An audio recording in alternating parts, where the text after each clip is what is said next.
Welcome to the follow-up after show, a little bit of a web extra to get in some things we didn't get into the body of the show. Lori Ziolkowski is still with us with the Families Against Narcotics to expand on some things, important topic because we're losing too many folks through the opioids and drug overdoses in general. The Families Against Narcotics, you do these fan forums, right? Yes. So what happens at these fan forums? So when our family was impacted by addiction, one of the things that you feel with the person struggling with the disease and also the family and the circle of friends is you feel really isolated and you feel really alone. And so when I learned that FAN from down in Macomb County offered these fan forums once a month where people can come together and talk about what was happening in their life, maybe some solutions, talk about grief or mindfulness or things that might help get you through that, I thought that is the one thing that I wished that we had when we were in the middle of it. So a fan forum, we have our board meeting from 6 to 7. So all of our board members are there and we go through our business and make changes, and that's open to the public. And then our fan forum is from 7 to 8, but we always joke it never gets done at 8. It usually gets done at 8:30 because people stay and linger because they want to connect with each other. So generally we have a speaker and some sort of a topic. Sometimes that runs for 45 minutes, but we're trying to change the format where it's going to run for about 30 minutes, and then the rest of the time is going to be able to be interaction and questions and connecting, because that's really what people are hungry for.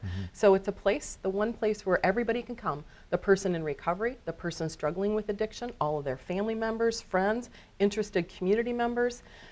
Most of the other organizations are anonymous and just the family goes, or just the person struggling goes. This is the one room where we can all come together and hear what that experience is like for everybody. So it offers a lot of support, a lot of information, reduces the stigma of addiction, and people really connect on an amazing level. Sometimes there's tears, a lot of times there's laughter.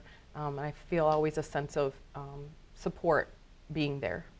And how often do you like to do them? Do you move them around? So far, we've had them here at Delta College. They've been so generous in allowing us to use the space here. So we always have it the second Thursday of the month from 7 to 8 p.m. and it's always here at Delta. We picked Delta for 3 reasons, really. 1, I'm a professor here, so I had a little bit of an in. 2, because they're so generous with allowing us to use it. And 3, it's kind of right smack in the middle of Bay Saginaw Midland, and since this is the Great Lakes Bay region, it's centrally located for everybody, and it seems to be a pretty good spot. It is a very good spot. Yeah. We're a big fan of Delta, that's for yes, sure. Yes, we are. You're doing a litany of things with FAN.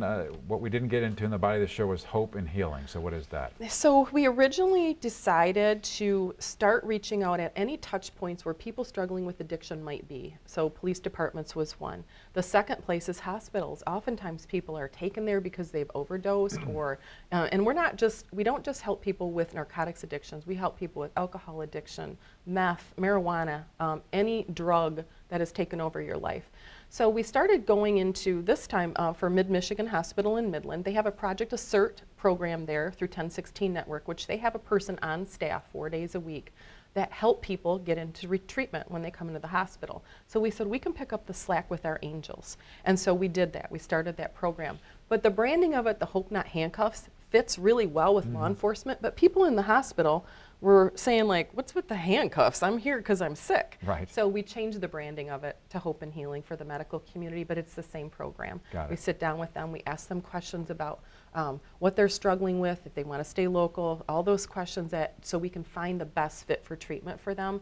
We help assist get them into treatment. And one of the other hurdles that we solve that we didn't talk about in the other show is transportation is oftentimes an issue. People might get a bed into treatment but have to go up to Alpena and they have no way of getting there. Sure. So we provide transportation at no cost to them. And we partnered with Griffin Taxi Company, and he has been amazing. He transported people in the middle of the worst snowstorm up to Traverse City.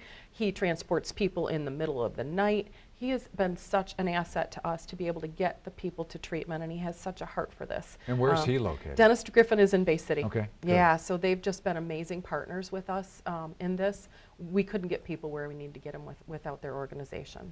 Okay, well finally, I don't want you to get out of here to expand a little bit more on your daughter. She's come out to the other side and she's doing okay, right? Yeah, she actually just told me the other day, and she's 3.5 years, coming up on a 4-year into recovery with that 4-year off and on IV heroin battle. And it was really, really hard for her. It was really hard for us. But she just said the other day, she said, you know, I almost look back on it like it was a past life, like I don't even remember doing it. Wow. I said, oh, that just makes me so happy. I was a smoker when I was a teenager, you know, because you Sure. do dumb stuff when you're a teenager. It's always when you Some do of it. us, right. Yeah, some of us, most of us. But she worked with a recovery place that helped her, right? Yeah, so Okay. part of her treatment plan is she stayed at a place in Grand Rapids called Recovery Road. It's a 3-quarter house or a recovery house with other women seeking recovery. Okay. And she stayed there for a year twice. And then as she got well, she became the intake advisor there. So then she's Wow. helping other young women get into treatment. She just left that job last Right. week because she and her boyfriend are going to be moving to Florida. Winters are really hard for Right. people with dual diagnosis. If you struggle with depression, in Michigan, you know, the gray days have started, Sure, right? And the right. cold weather have started. And so she just wants to try what's winter Right. like without experiencing winter. And if that helps her, Right. you know, maybe feel a little bit better. So they're heading to Florida. I checked the temperature down there. It's 83 degrees. well, I might have to follow her. Place to visit. Exactly. Best of luck to her and in her recovery, and what a great testimony that she has. So, Thank you. and thank you again. Yeah, thanks for having me. And thank you for joining us on the After Show.